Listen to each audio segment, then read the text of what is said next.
Somos Ana Beatriz Greenhalgh, Ana Luísa Gabaldon, Eduardo Intátila, Leda Pinheiro, Laís Bárbara, Letícia Saraiva, Matheus Gorini e Vitória Petel, da turma 912. E hoje a gente está aqui para apresentar um pouco sobre o nosso registro de processo. A gente vai começar falando um pouco sobre o nosso rascunho. Obrigada pela atenção. No começo, pensamos em fazer um jogo onde criaríamos personagens com situações de vida escolar diferentes. Pensamos que, usando o tabuleiro criativo e colorido do jogo da vida, a gente poderia fazer com que os jogadores jogassem o dado para cair em casas que só poderiam permanecer se conseguissem apresentar um motivo para o problema presente na carta tirada. Nesse cenário, se o jogador não conseguisse apresentar um motivo para a situação, que está representada na carta que seria tirada em todas as partidas, o jogador precisaria voltar para a casa que estava anteriormente. Evoluímos dessa ideia porque, com a ajuda da nossa primeira orientadora, a Paula, professora de Educação Física, pensamos que seria melhor fazer com que os jogadores do nosso jogo tentassem solucionar o problema, o sistema educacional proposto. Sendo assim, poderíamos fazer com que os jogadores jogassem o dado para cair em casas, que só poderiam permanecer na casa se conseguissem apresentar uma solução para a situação que está representada na carta, que seria tirada em todas as partidas. Senão, o jogador precisaria voltar para a casa que estava anteriormente. A gente pensou em colocar as principais soluções corretas e condizentes com o problema da carta em seu verso. Também decidimos tornar o jogo mais divertido, transformando o seu tabuleiro no jogo da vida no tabuleiro do jogo da serpente, e escadas que achamos mais interativo. Como a gente teve muito problema em meio à nossa produção, temos uma pesquisa bem grande com as nossas referências usadas e uma criatividade articulada com a ajuda de orientadores. Assim, para a pesquisa, decidimos nos embasar bastante em tabuleiros de jogos já existentes, usando como inspiração para as cartas do nosso jogo os jogos Se Vira e Banco Imobiliário, que também usam cartas da mesma maneira que pretendemos utilizar. Para o modo de funcionamento do jogo, nós nos inspiramos em diversos jogos, como o jogo da mesada, Monopoly, Uno, Adivinha Quem, Pesca, Mania, Lince e Perfil. Para os pinos do jogo, colocamos peças de Lego para andarem nas casas do nosso tabuleiro e também utilizamos a nossa criatividade para conseguirmos combinar as pesquisas que fizemos em jogos já existentes com a proposta do trabalho que tivemos junto com nossas orientadoras. Nós temos algumas fotos sobre as nossas inspirações para o tabuleiro. E aqui nós temos também as fotos das nossas outras inspirações para a criação do jogo. A gente quis fazer o nosso jogo com uma comunicação textual fácil e uma comunicação visual agradável. O nosso jogo se baseia em um tabuleiro e as cartas dispersas servirão como os personagens. A formatação do tabuleiro do jogo, como já dito, vai ser inspirado no tabuleiro de jogos Serpentes e Escadas, que pensamos que seja bem bonito. Junto a isso, temos que a formação das peças do jogo faz referência ao jogo Lego, como teremos as mesmas peças do jogo. E pensamos que isso se aplicará às referências ao nosso jogo. Além disso, a formatação das cartas que pretendemos fazer do jogo é bem colorida e diagramada, sendo esta feita em papéis coloridos, tais como os da imagem localizada abaixo nesse slide. Criamos uma paleta de cores para o nosso jogo. Como queríamos nos basear na nossa ODS número 4, a nossa paleta está mais puxada para o vermelho. Além disso, nós queríamos que o nosso jogo tivesse o roxo como a cor que remetesse às pessoas que estão nele, e o azul, a paz. Também gostaria de que as cores do jogo remetessem à cor de pessoas, que é representada no roxo, e paz, que é representado no azul. Nosso produto final, que é o jogo de tabuleiro, movendo o nosso objetivo de desenvolvimento sustentável, ODS número 4, foi estruturado com base no que aprendemos e estudamos nesse trimestre, sobre a maneira de elaborar jogos. Dessa maneira, nós decidimos mobilizar os conhecimentos da palestra com Luiz Guilherme Matos e usar a ideologia do protótipo Lo-Fi para fazermos a estrutura inicial do nosso jogo de tabuleiro, fazendo tudo no papel sulfite. Aqui temos algumas fotos do protótipo Lo-Fi do nosso jogo de tabuleiro. Com isso, pronto, a gente pode reparar e modificar os quesitos que achamos que deveriam melhorar, e assim tivemos novas ideias para adicionar no jogo. Para melhorar nossos conhecimentos em jogos, queríamos saber mais sobre o jogo das Serpentes e Escadas. Descobrimos que esse jogo ele foi inspirado num jogo milenar chamado Mahalida, que é Hundu. Esse jogo é uma explicação dos estados e experiências que o homem vive no processo de seu crescimento. Assim, esse jogo é para indianos, que é o tarô, e para os europeus, e o Xing para os chineses. Aqui temos o modo de funcionamento do nosso jogo, que começará quando, no começo da partida, todos os jogadores escolhessem uma peça para jogar. Em seguida, se jogará o dado, e o primeiro jogador andará com a sua peça, o número de casas que foi indicado pelo dado. Ao andar para a casa indicada, o jogador deverá pegar uma carta, num monte localizado ao centro do tabuleiro. A carta terá 2 faces.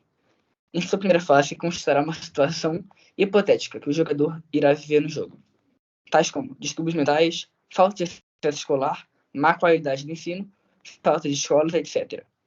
Sendo essa situação o motivo pela qual alguma criança não consegue frequentar devidamente a escola.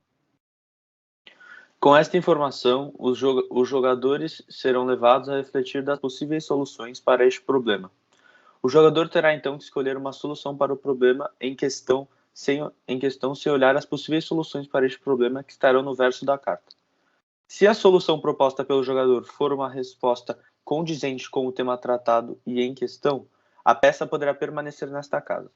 Caso contrário, ela deverá voltar à casa anterior e o primeiro jogador chegar na linha de chegada na casa anterior. E o primeiro jogador chegar na linha de chegada vencerá a partida. Aqui temos algumas situações presentes nas nossas cartas. Aqui colocamos exemplos que tratam sobre a falta de condições de acesso à educação, trabalho infantil, distúrbios estudantis e etc. Por fim, aqui temos um texto sobre o que achamos de melhoras que podem ser feitas para melhorar os problemas presentes na prática do nosso ODS. Assim, chegamos à conclusão de que os líderes de todos os países do mundo deveriam se conscientizar e investir na educação para podermos viver no mundo ideal. A utopia onde todas as crianças possuem a oportunidade de frequentar devidamente a escola. Para isso, também ressaltamos que a estrutura social deve ser transformada a ponto que todas as pessoas tenham o seu direito à educação respeitado e assim possam frequentar a escola.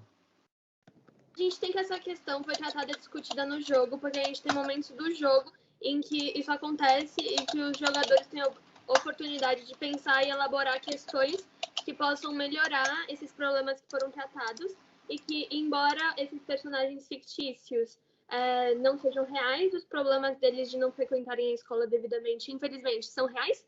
Então, a gente precisa prestar mais atenção nessa questão do mundo e que vários adolescentes, crianças e outras pessoas também que não são adolescentes e crianças sofrem com isso ao redor do mundo inteiro. E também a gente tem algumas das soluções esperadas para os jogadores do nosso jogo, tipo, por exemplo, o aumento nas iniciativas na bolsa para os estudantes, tem um maior investimento na infraestrutura escolar ao redor do mundo e investimento em setores menos favorecidos, como, por exemplo, o setor em que se encontra a escola, o setor da acessibilidade, os métodos de ensino que sejam mais eficientes e equânimes também. Com base nas nossas pesquisas, fizemos as situações para as cartas do nosso jogo de tabuleiro. Agora, utilizando as nossas pesquisas, iremos falar um pouco sobre o motivo pela qual escolhemos retratar algumas situações relatadas nas cartas do nosso jogo de tabuleiro. Na primeira situação retratada, temos um garoto que mora na zona rural e é vítima do trabalho infantil, pois precisa ajudar os pais com os trabalhos na roça. Ultimamente, ele vem mostrando interesse em estudar, mas não possui escolas perto de sua região. Infelizmente, segundo dados da PNAD, em 2019 havia 1,6 milhão de crianças e adolescentes de 9 a 17 anos trabalhando precocemente no Brasil. Este dado extraído da revista Carta Capital nos mostram o quão grave a situação está ficando. Além disso, segundo o UOL e o Child Fund Brasil, a educação no meio rural do Brasil ainda tem muito a desenvolver. A falta de políticas educacionais voltadas para este fim caracteriza a desvalorização do homem do campo, estabelecendo uma vida limitada aos seus filhos. No Brasil, quem costumeiramente possui mais acesso a uma educação de maior qualidade é aquele que possui condições de arcar com o ensino privado, ou seja, as pessoas mais ricas do país. O que demonstra que a desigualdade social impacta no acesso à educação. Outra problema que decidimos mostrar nas cartas é o bullying que acontece nas escolas, e isso é um problema atual da educação. Em 2019, temos uma pesquisa nos mostrando que 119 escolas públicas e privadas participaram de um projeto da USP em parceria com a Universidade de Cambridge. E nessa pesquisa, mostra que 28,7% dos estudantes já sofreram bullying nas escolas. Então, esse foi o resultado físico em materiais do nosso trabalho. Junto a isso, para que o Objetivo de Desenvolvimento Sustentável número 4 das Nações Unidas seja atingido, precisamos que o ensino das escolas também foque na saúde mental de seus alunos, principalmente os adolescentes. Essa situação é retratada pois ela ainda é uma realidade muito frequente. Segundo a importante psicanalista doutora Rangel, os transtornos de ansiedade podem ser muito danosos na fase escolar, dado que este é o período em que o jovem está descobrindo o seu lugar no mundo, assim como descobrindo a si mesmo. É uma fase também muito caracterizada por uma pressão vinda de pais, professores e, sobretudo, colegas. Segundo as nossas pesquisas mais aprofundadas sobre o assunto, o novo relatório do Programa de Avaliação Internacional de Estudantes nos mostra que os alunos brasileiros estão entre os que ficam mais estressados durante os estudos. 56% dos entrevistados relataram problema. Ademais, temos que as escolas, além de elas possuírem uma educação de qualidade, as escolas também precisam se preocupar em zelar a saúde física das crianças. Enquanto mais de 18 milhões de crianças vivem em situação de fome no Brasil, segundo a CNN, 3,1 milhões de crianças são afetadas pela obesidade infantil. O maior número de atividades ao ar livre e propostas de recreação educativa, fora alimentação, gratuita nas escolas. São propostas que se mostram eficientes e combatem as facilidades vistas. Um outro problema que impacta na educação de qualidade é a falta de absorventes, acesso a absorventes de maneira gratuita. Segundo pesquisas nossas, mais de 60% das adolescentes e jovens menstruam e por conta disso, que não tem absorventes, elas deixam de ir à escola. Alerta a Unicef e a UNFPA. Sendo que assim, temos esse dado que poderia melhorar consideravelmente se o governo fizesse políticas públicas de distribuição gratuita dos produtos para ciclo menstrual a seus estudantes. Aqui nós temos algumas outras situações que foram criadas a partir de nossas pesquisas. Nós procuramos fazê-las com base em nossas pesquisas. Aqui a gente tem o resultado de como ficou o nosso trabalho físico que a gente fez, em materiais. A gente pode ver que a gente colocou em prática tudo o que a gente tinha dito durante a apresentação inteira, e com desenhos e jeitos coloridos, sabe? Seguindo tudo o que a gente tinha dito, esse foi o nosso resultado final. Essas pesquisas elas foram aprofundadas ao longo do trabalho e constam nos links deste slide. Bom, muito obrigada pela atenção. E como a Helena estava compartilhando a tela, ela não pôde ligar a câmera. Mas muito obrigada pela atenção. Desculpa qualquer coisa. Tchau. Valeu.